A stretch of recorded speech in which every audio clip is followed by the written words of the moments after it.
상품을 팔아라 라고 얘기해요. 그게 가장 기본적인 거라고 될 수 있거든요. 모든 거에 똑같다고 생각하면 돼요.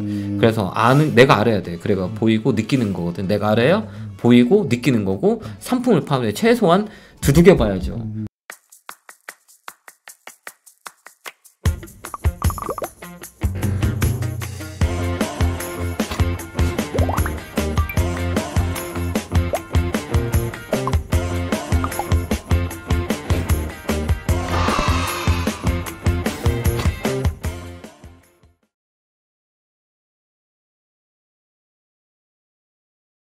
그럼 여기에 보면 주식 이거 모르면 도전하지 마. 방금 말했다시피 이런 기본 원칙이 네, 저는 상품이라고 그래요. 네. 그 상품이 뭔가요? 네, 손품, 발품, 기품. 선배님이 얘기를 잘 듣고, 그다음 서치를 해보죠, 인터넷으로. 그다음 또 궁금하면 가서 발로 팔으라 그래. 가봐. 나 주주니까 한 주면 어때? 맞아. 이 회사 한번 가보는 거지. 나 주주니까 내 입장을 얘기하는 거죠. 요즘은 정보화 사회가 돼가지고, 옛날에 우리가 주식했을 때 귀로 이게 동냥을 했던 시간은 지났어요. 내가 이런 유명하신 분들 얘기를 듣고 인터넷 서치해보고, 그다음 그 회사를 전화해보는 거. 그게 안 된다면 하지 말아야 돼요. 그게 가장 기본적이거든요. 그래서 상품을 팔아라 라고 얘기해요. 그게 가장 기본적인 거라고 될 수 있거든요. 모든 거에 똑같다고 생각하면 돼요. 그래서 내가 알아야 돼. 그래가 보이고 느끼는 거거든. 내가 알아야 보이고 느끼는 거고, 상품을 파는데 최소한 두들겨 봐야죠. 그 다음에 이런 그 선배님들 같은 유명하신 분들이 얘기 나오면 그걸 꼭 찾아봐요. 서치하고 네이버에서 물어보면 뭐 검색 사이트를 너무 많으니까 너무 잘 돼 있잖아요. 그 나온 거에 대해서 피드백 가지고 또 회사로 더 전화도 해보고, 이래서 그냥 상품을 팔아라 라는 얘기를 많이 합니다. 발품이 제일 중요한 것 같아요. 네. 무조건 가봐야 돼요. 그러니까 무조건 가보고, 가보고 내가 느껴야 되는 거예요. 그 공장도 한번 가고 있는지 없는지 보고. 선배 옛날에 CNK 코코 혹시 아세요? 다이아몬드 광산? 기억나세요? 내가 거기 그 정보로 돈을 엄청 많이 벌었어요. 그래요? 내가 옛날에 그 회사 가봤어. 왜 그러냐면 옛날 서울반도체가 그 구로구가 있을 때 LED 그때 한참 유행할 때 5,000원이었었거든요. 그렇죠. 5만 원까지 올랐잖아요. 그 회사를 간 경험이 있거든요. 발품 팔았어. 그때 아주 깨달은 거예요? 깨닫은 거 선배 얘기해서 그때 내가 딱 갔는데 그때 심부름 갔거든요. 그때는 뭐 선배들한테 심부름 마상하니까 가보라고 그 뭐 정보 뭐 LED 뭐 깐다 어쩌고 저쩌고 한다 가보라는 거 가봤는데 회사가 되게 조그맣거든요. 그러니까 계속 갔어. 그러니까 그때 그런 얘기를 했어요. 옛날에 정부에서 좀 지원을 합니다라는 그런 단어가 있었거든요. 그 다음에 이제 우리가 또 이제 그 얘기를 듣고 이제 그때부터 정책주로 막 움직였었어요. 그랬다 이제 코코 막 완전 사기극이었잖아요. 거기도 막 그때 주가가 조금 움직였었거든요. 그때 뭐 다이아몬드 뭐 나왔다 어쩌고 저쩌고 그 회사를 가봤어요. 내가 찾아갔어. 그게 어디였냐면 안국동에 있었어요. 갔는데 회사가 되게 조그맸었어요. 몇 명 없더라고. 위험하잖아. 위험했었죠. 근데 그 전에는 이제 위험하다는 거 몰랐지. 왜 그러면 소문만 뭐 다이아몬드 뭐 어쩌고 저쩌고 해서 막 광분이 불 때요. 막 상한가 가고 막 이래가지고 가봤어요. 저는 발품 파는 거 한 거예요. 그 계속 갔죠. 그런데 그때도 한참 뭐 정부에서 뭐 보도자료 나오고 막 그랬었거든요. 정부 뭐 지원 어쩌고 저쩌고 하더라고요. 아, 이거 되겠다. 그때 그래서 발품을 팔았었던 거예요. 그래서 그거에서 수익을 많이 났었어요. 지금 뭐 상장 폐지 됐죠, 그것도. 그렇듯이 발품을 팔아야 되는 거예요. 가봐서 직접 가봤는데 안국동에 있더라고요. 그 회사를 놀러 가봤어요. 근데 회사 직원이 없어. 옛날에는 똑같았어. 이거는 완전 작전이다 이런 생각이 들었었거든요. 그래가지고 그때도 한참 이행했죠. 그랬기 때문에 발품을 팔아야 돼요. 손품, 발품, 기품을 꼭 팔아야 된다. 이렇게 보시면 될 것 같아요. 그럼 대표님은 우리가 주식 종목 선정하는 게 제일 어려운데 대표님 종목 선정은 어떻게 하시나요? 그러니까 이제 두 가지예요. 제가 직접 종목 설명을 우리 같은 사람들은 이 기법들을 그 매매 기법들이 트렌드가 자꾸 바뀌잖아요. 근데 우리는 이 돈을 벌려고 하면 안 돼요. 돈을 손해를 봐야 돼. 왜 그런지 아세요? 바뀌는 거 갖다 대봐야 되거든, 돈을. 그래야 회원들한테 교육을 시켜주잖아. 그렇죠. 이 트렌드를. 그래서 돈을 벌 수가 없어요. 오히려 갖다 대봐야 되니까. 바뀌잖아요, 계속요. 그거를 가지고, 돈을 가지고 사봐야 돼. 그래야 느껴서 교육을 할 수가 있어. 이게 맞는지 안 맞는지. 그렇죠. 맞잖아요. 그래야 우리가 알죠. 내가 실전을 해봐야 이걸 가지고 교육을 할 수 있는 데이터가 있어야 되려면 사봐야 되는 거잖아요. 그 대형주는 또 한 주, 두 주 사주면 안 되잖아. 그래가지고 계속 연습을 해야 돼요. 그렇기 때문에 이 실전에 대한 부분들을 계속 트레이딩을 해서 이분들한테 가르쳐줘야 그 확률을 줄일 수 있는 거예요. 리스크를. 그렇기 때문에 이 매매의 종목 선정을 어떻게 되냐면 이 사람이 할 수 있는 것과 내가 하는 거랑 다르거든요. 그래서 이분들이 할 수 있는 것들은 첫 번째는 개인들이 가장 돈을 안정적으로 벌 수 있는 거는 스몰캡으로 하는 게 가장 안정적이에요. 그렇죠. 예, 가장 안정적이에요. 시간을 주면서 공부하면서 할 수 있는 거. 그렇다고 이분들한테 단타를 줘서는 수익을 낼 수가 없어. 왜 그러냐면 커피 먹다가 못 팔고 회의하다 못 팔고 이런 분들이 대다수예요. 맞아요, 주린이들이 맞아요. 팔아야 되는데 맞아요. 그래서 타설해 보는 거예요. 아까 저기 9시에 네. 고개 달라 그러다가 네, 맞아요. 그랬는데. 맞아요. 그리고 또 이제 김 부장님이 팔려야 되는데 회의하고 그럼 퇴사할 때까지 그분 욕해. 할 수가 없어. 그런 대다수가 주린이 분들인 거잖아요. 할 수가 없어. 그러면 안정적인 스몰캡을 해야 돼요. 그러려면 요즘 같은 경우는 옛날하고 다르게 15%일 때는 우리가 막 단타가 많이 나왔거든요. 근데 안 나와요. 요즘은 밴드가. 오래 걸리고 그러기 그렇죠. 때문에 스몰캡 종목을 이제 3가지 분석을 해요. 3가지. 차트. 예. 차트 보고 그다음에 실적. 예. 그다음에 모멘텀. 이 3개가 삼박자가 재료. 이 3개를 가지고 종목 발굴을 해요. 이 3개가 맞으면 이제 우리가 매수를 하자. 이렇게 3가지를. 요즘은 이제 옛날에는 실적도 안 봤거든요, 사실은. 단기 매매하는 사람들 차트만 보죠. 근데 이제 지금도 차트만 보시면 지금도 차트 보는 거 많이 하는데 이건 한계가 있어요. 이제 미국식 매매로 바뀌어야 돼요. 맞아. 그래서 제가 대학원을 가는 게 대학원에서는 미국식 매매를 배울 수가 있어요. 장기 투자를.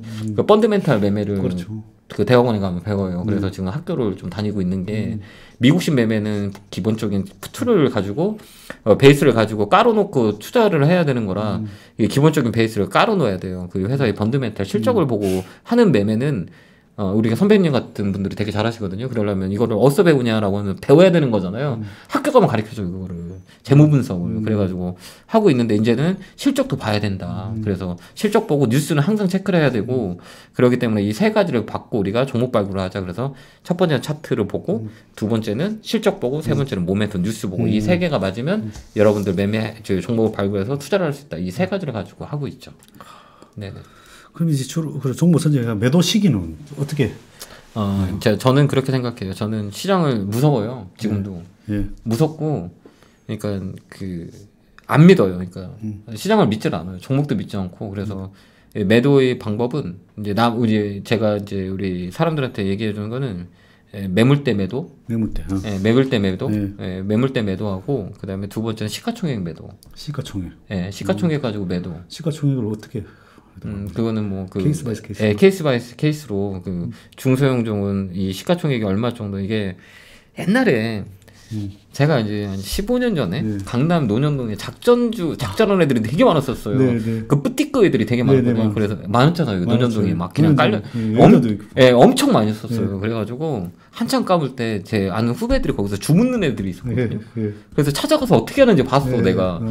그때 어떻게 했냐면 송장을 뭐 보내고 교환을 하더라고. 송장을 이제 팩스 이제 너가 팔았다는 게 이 지역에 다 나눠져 있어요. 그러면서 또 뭐를 하냐면 이제 뭐 다 그런 건 아니지만 애들이 스몰캡 종목 탐방을 많이 갔었어요. 그 LR 애들이. 그럼 희한하게 다는 그러질 않아요. 근데 가면 꼭 대주주를 만나러 가더라고.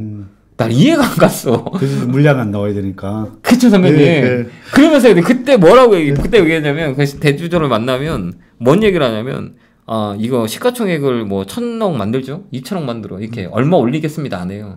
시가총액을 1,000억? 2,000억. 이렇게 데이터베이스로 딱 잡았더라고.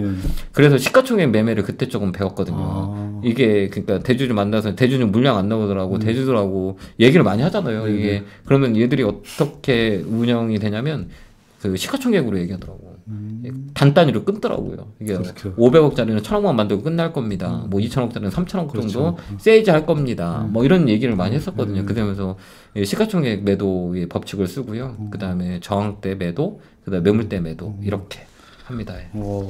저항대, 매물대. 네, 매물대. 그다음에 저항대는 뭐 추세선. 추세선 그거 하고 그다음에 매물대는 이제 그 거래량이 막 터지지 않으라. 그죠. 그럴 때 매도하고. 그 다음에 이제 대형주는 저가 매매. 4가지. 대형주는 저가. 저가. 주로 이제 거의 월봉상이나 주봉상. 저가 잡아서 이게 단기 2적, 3적 이렇게 봐가지고 단기 매매. 그러니까 공간 매매라고 그러거든요. 요만큼 공간이 있는 거 물량뜨기라 그래요. 그래서 이게 물량을 확 들어가가지고 예를 들어서 막 내가 10억 있다 10억 들어가 삼성전자 2% 먹으면 그거 팔고 나오고 이런 거 물량뜨기예요. 그러니까 강하게 들어가서. 근데 그 포인트를 잘 잡아야 되겠네. 잘 잡아야죠. 그럼 어떤 포인트를 주세요? 전 4가지 봐요. 4가지 잡아요. 4가지. 4가지 어떻게? 4가지 뭐 저점에서 버터플라이, 그러니까 꼬리가 길게 들어오거나, 꼬리 길게. 바닥에서 이제 저점에서 이제 꼬리가 길게 들어오거나, 그다음에 양봉 2개. 양봉 두 개, 세 번째 봉은 거의 만들거든요. 일봉상으로 얘기하는 거죠. 네, 일봉상으로 양봉 두 개 들어오고 세 번째 봉은 거의 다 만들어요. 그럼 단기 매매가 나오거든요. 그래서 과대 낙폭으로 세게 들어와요. 그러니까 대형주 같은 경우는 이 반발 매수 오늘도 기아차 뭐 4~5% 두개 나오고 나서 세게 들어올 때 그때 그 종가에 매수해서 종합지수 보고 그다음에 들어가가지고 물량을 좀 세게 실어요. 세게 실어서 그 다음날 두 개 나올 때, 네, 나올 때 딱 확인하고, 네, 확인하고, 딱 종가 무렵에 사는 거죠. 그래서 그 다음날 아침에 한 2~3% 뛰게 하고 나오는 그 대신에 많이 들어가. 그 대형주 물량 뛰기. 그다음에 비석형 나올 때나 비석형, 비석형 이제 윗꼬리 저점 잡을 때 그렇게 네 가지 가지고 이제 매매를 해서 이 저항대 공간에 잡아주고 이 공간만 수익 내는 방법을 써요. 그건 대형주 매매. 그래서 대형주 공간 매매라고 해요. 공간 매매. 네, 그게 제일 안전한 매매거든요. 공간 매매. 네, 그 대신에 그 대형주는 조금 사면 특이 안 나기 때문에 많이 들어가요. 네네. 그 대신에 이건 철저하게 대형주만 들어가요. 네, 사이즈가 큰 것들, 삼성전자 시가총액이 뭐 1에서 100위 안에 있는 것들만 쉽게 나올 수 있는 거, 네, 그런 것만 단기 매매 들어가죠. 그게 대형주 물량뛰기라 그래요. 네, 그런 매매를 많이 하죠. 예. 그 책에 또 뭐 제로점이라고 있던데 제로점은? 제로점은 제가 만들어 온 거거든요. 네. 그러니까 도대체 얘들이 언제 얘가 올라오냐 이거는 혼마가 이 캔들을 만들었잖아요. 혼마가 만들었죠. 네, 혼마 만들었고 그다음에 제시모가 추세 매매 그런 거를 이용한 거예요. 그러니까 뭐냐면 이 사람은 삼자를 되게 삼자죠. 주식시장 삼자가 되게 중요하거든요. 그 삼자의 꼭지점이 제로점이라 그래요.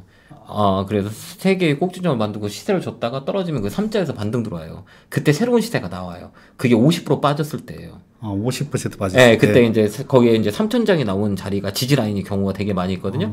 그래서 여기서는 새로 25%의 확률을 주는 경우가 많아요. 그렇죠. 대형주는 제가 박사 논문을 쓰려고 통계를 10년치로 돌려봤거든요. 25% 아니면 50%에 주로. 네, 그렇죠. 거기 반등이 들어와요. 그렇죠. 거기서 반등이 들어. 그 반등을 먹는 자리예요. 그걸 제로점이라 그래요. 새로운 기술적 반등이 나온다 해서 제로점이다라고 만들어요. 네, 그렇게 만들어요. 그걸 제가 만든 거죠. 제로점. 네. 좋네요. 그럼 또 책에 또 신기한 또 용어가 있던데 백허거, 월봉의 백허거가 있던데 뒤에서 뭘 이렇게 앉는 건가요? 맞아요. 양봉이 앉는 건가요? 맞아요. 양봉이 달달한 거죠. 그러니까 음봉이 뒤에서 누가 이렇게 안아주는 거죠. 달달한 그걸 제가 이름을 장학형 같은 네, 맞아요. 그러니까, 장학형. 네, 그러니까 저점에서 그러니까 백허거 나오는 경우에는 이게 매도 물량이 적은 거기 때문에 봉기가 길어요. 그렇죠. 그래서 감싸요 음봉을. 그래서 그 다음 날 단기 매매할 때 반등이 들어올 확률이 커요. 그 봉을 먹는 게 백허거라고 얘기해요. 그러니까 음봉을 양봉에 감싼 거 이제 올라가겠다 시그널이라고 보면 돼요. 이게 다 맞는 건 아니지만 확률이 높아요. 그렇기 때문에 확률 게임으로 이 백허그라고 해요. 그래서 이쪽 자리에서는 양봉이 나오는 확률이 되게 많기 때문에 거기서 잡는 게 좀 낫다라는 그런 통계의 법칙인 거죠. 예. 그래서 대형주 좀 알아봤고 이제 또 보니까 코스닥 매매할 때 4가지 기억하라고 돼 있던데. 네, 코스닥은 그 가장 중요한 건 매집을 잘 봐야 돼요. 매집. 매집. 그러니까 세력들이 거래량이라고 하잖아요. 돈이 들어왔나 안 들어왔나를 봐야죠. 그래서 거래량 파악을 많이 해야 돼요. 그래서 이 시세는 의미가 없는 게 뭐냐면 그 중요한 거는 뭐 그 세력들이 그 후타고 조그만 것들은 다 세력들이 움직이잖아요. 세력이 없으면 그 주가는 움직이진 않아요. 그렇죠. 이슈가 있고. 근데 옛날 같은 경우에는 세력들이 움직이는 행태를 우리가 알 수가 없었어요. 근데 요즘은 이 뉴스가 너무 정보화가 이제 팩트 있게 다 공유가 돼 있어서 그 팩트에서 번안하지 않아요. 그래서 이 매집을 잘 보고 두 번째는 시장을 잘 봐야 돼요. 그러니까 시장 코스닥 시장이 빠지는데 올라가는 경우보다는 시장이 좋을 때 들어 올리는 경우가 되게 많이 있거든요. 세력들도 생각을 할 때 시장이 올라올 때는 조금만 돈 가지고 개인들이 붙기 때문에 쉽게 올릴 수 있잖아요. 그런 걸 이용하는 거죠. 그래서 매집되는 거하고 시장, 그다음에 타이밍을 잘 잡아야 돼요. 타이밍 언제 잡아야 돼요? 타이밍은 뭐 이게 이 종목이 그러니까 뭐라고 얘기하면 좀 기술적으로 좀 들어가야 되는데 제가 좀 기술적으로 보면 이게 사람들한테 얘기하는 게 이 역배열과 정배열이 이렇게 두 개를 나누거든요. 그러니까 정배열에서는 이 에너지를 노리는 추세 매매가 가능해요. 근데 역배열에서는 단기 매매가 강하게 들어오거든요. 근데 역배열에서는 어디가 저점인지 잡기가 어려워요. 그렇기 때문에 어렵죠. 자주 떨어지니까 계속 눌러버리거든요. 그렇기 때문에 역배열 매매보다는 정배열 초입 구간, 에너지 웅축한 그 자리에서 매매하는 게 되게 좋고, 그 다음에 재료가 있어야 돼요. 이 회사에 재료 그렇죠. 뉴스가 있냐 없냐. 코스닥은 무조건 재료예요. 맞아요. 그 재료를 아침에 파악하는 거죠. 오늘 같은 경우는 뭐 제약바이오가 강하게 움직였던 게 뭐 어제 그 윤당성인이 뭐 백신 뭐 지원해주겠다. 그 다음에 실적 우리 기아차 실적 발표하면서 자동차군들이 많이 움직였듯이 뉴스 브리핑을 계속 봐야 돼요. 그러니까 아침에 저는 항상 뉴스를 정리해요. 일별로. 그 다음에 옛날에 그 과거 차트 있죠. 그 다 모아놨어요. 옛날에 09년부터 시작해갖고 막 그 세력 차트 있잖아요. 그걸 다 모아놨어요. 여기까지 이만큼 있어요. 그게 그 안에 다 써놨어요. 그 데이터베이스가. 그 다음에 메모장도 다 여기 다 갖고 있어요. 그렇기 때문에 이 아침에 뉴스를 봐야 우리가 코스닥 재료 매매가 강하니까 그 재료를 놓칠 수가 없어요. 그렇기 때문에 이 데이터를 해놔야 돼요. 그래서 이 뉴스를 항상 봐야 돼요. 코스닥은 특히 그 다음에 공시 내용도 꼭 봐야 돼요. 그 다음에 시간에 단일가에 강하게 움직였던 거, 그러니까 6시에 끝나잖아 단일가가. 그러면 그때 강하게 움직이는 거 뉴스를 꼭 찾아야 돼요.